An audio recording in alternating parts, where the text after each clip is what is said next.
Bienvenidos al segundo Congreso Ibérico del Maíz.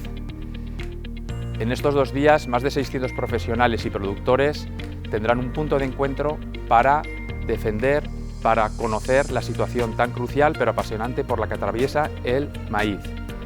Tenemos que tener en cuenta que el maíz es uno de los cultivos que más rentabiliza los factores de producción. Los productores sabemos producir de forma rentable y saludable y con las mayores garantías sanitarias. ¿Por qué desde la Unión Europea no reconocen las bondades de este cultivo? Es importante comentar que todo lo que no produzcamos aquí en España, en Portugal y en Europa, finalmente lo tendremos que traer de fuera. ¿Y qué garantías tenemos de lo que traemos de fuera? ¿Cumplen las mismas garantías sanitarias y de seguridad alimentaria? Bienvenidos al segundo Congreso Ibérico del Maíz. Debemos de mejorar mucho en tema de tecnología, de biotecnología, de agricultura de precisión. Eso mejorará la eficiencia que tenemos en el manejo de nuestros campos y es una oportunidad de mejorar en todos los sentidos. También quizá alcancemos unas mejoras en las producciones. El sector en Portugal está trabajando en diferentes frentes, digamos. Una de ellas es la frente del agua y del consumo sostenible, utilización o transformación de agua de una forma sostenible. Hay mucha inversión en ese campo de utilización de agua y por tanto ese es uno de los temas principales. Los otros temas tienen todos a ver con la sostenibilidad de los entrantes del cultivo de maíz, tal como los abonos, como los fitosanitarios, costes de transporte, de secado del maíz, todo eso y los combustibles utilizados, todo eso contribuye para ese objetivo que habíamos hablado. Estamos hablando que el cultivo del maíz lleva a su alrededor muchísima ciencia y biotecnología.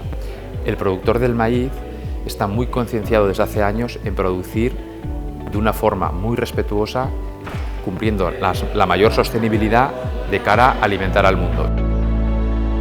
Paradójicamente, esta nueva PAC quizá tenga los intereses más alineados a los intereses de la sociedad y no tanto a los intereses del sector.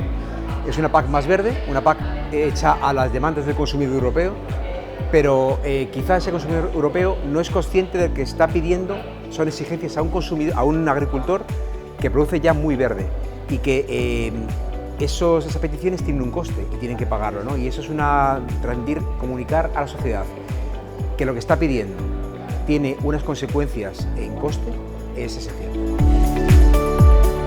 Están alineados en contra. Los burócratas y políticos europeos con su política agria común nos manifiestan que no están alineados con el medio rural. La sostenibilidad tiene que estar alineada precisamente con la eficiencia y esto no tendría que venir de la mano de las prohibiciones y de las limitaciones, sino de las herramientas tecnológicas, las soluciones que nos ofrecen las herramientas tecnológicas, la biotecnología y la ciencia en sí.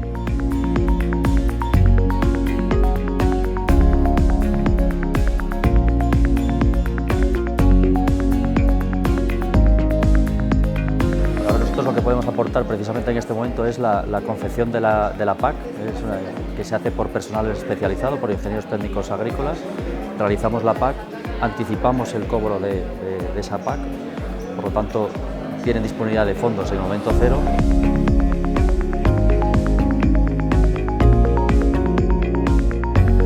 Nosotros tenemos soluciones en cartera, hay una inversión de 4.000 millones en nuevos productos fitosanitarios y 10.000 en tecnología, digitalización y agricultura de precisión. Si la regulación nos lo permite y lo incentiva, podríamos hacerlo. De todas maneras, yo preferiría pedir 5 años más. 2030 está muy ajustado para lo que cuesta desarrollar la innovación. Bueno, hablar de objetivos de reducción es simplificar. Yo hablaría más de reducción del impacto, que es lo que la Comisión está buscando en esos nuevos retos del sector agrario. Y ahí es donde yo creo que la innovación puede jugar un papel importante, con nuevas soluciones, pero también trayendo la agricultura de precisión, que va a ayudar a minimizar ese impacto.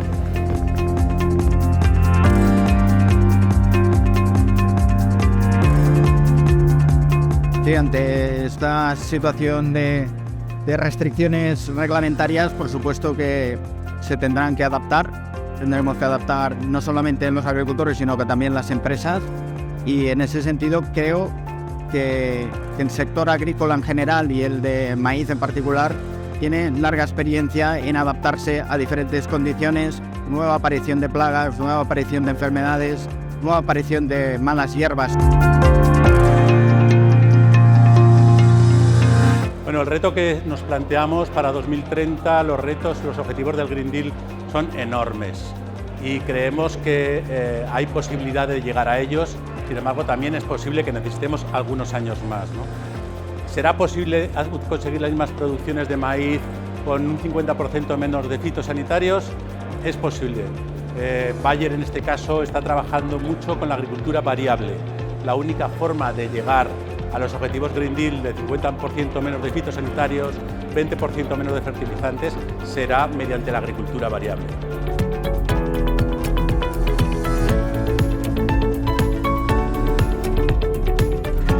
Absolutamente es posible el abonar con un 20% menos el maíz, según la normativa que quiere imponer la Unión Europea. Absolutamente factible, y de hecho hoy ya es posible el poder acometer esa demanda.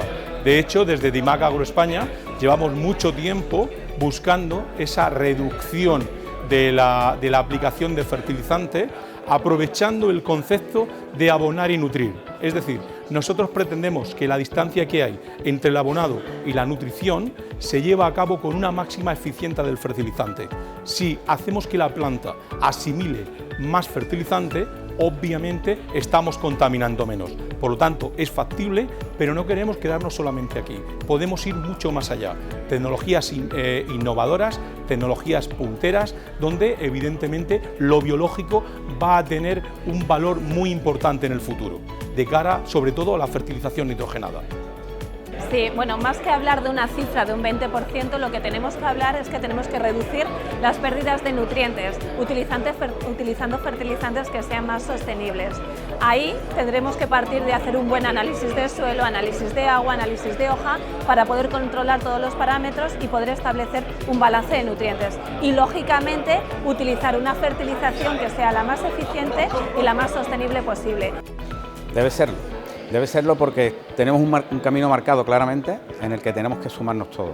Tenemos estrategias que podemos implementar en los cultivos, en este caso en el cultivo del maíz, que pasan por la digitalización, que pasan por el mejor uso de los fertilizantes, que pasan por la mejor fabricación de los fertilizantes, y estoy convencido que si utilizamos todo esto en un conjunto de usos, podemos permitirnos que con una reducción importante, que más bien digamos que ajustaremos las unidades a lo que realmente necesita el cultivo, podremos alcanzar los objetivos productivos y de rentabilidad que el agricultor se merece.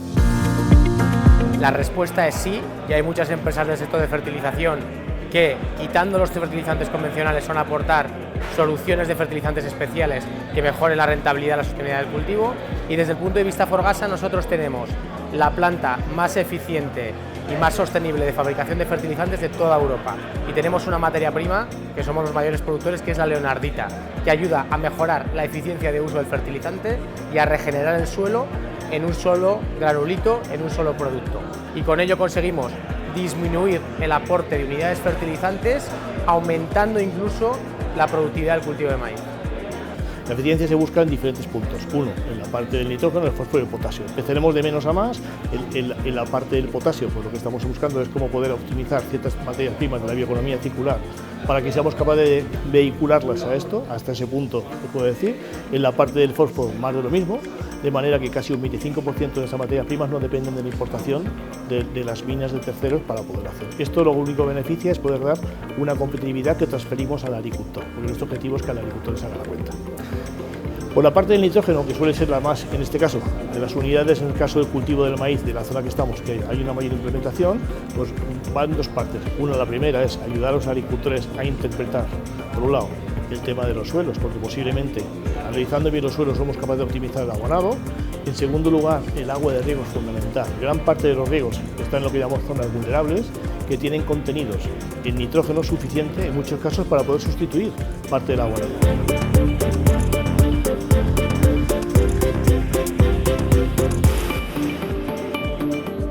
Tras 2 días de congreso, después de analizar los problemas que produce la reducción de fitosanitarios, de uso de fitosanitarios que tenemos que acometer, la reducción de uso de fertilizantes, los problemas de las restricciones en el uso del agua y los vertidos, la solución pasa por ser más eficientes, utilizar mejores tecnologías, tanto biotecnología como tecnologías agrarias de precisión, para poder solucionar todos estos problemas y hacer consciente a la población y a las administraciones del esfuerzo que se hace para obtener ayudas y comprensión por parte de los mismos.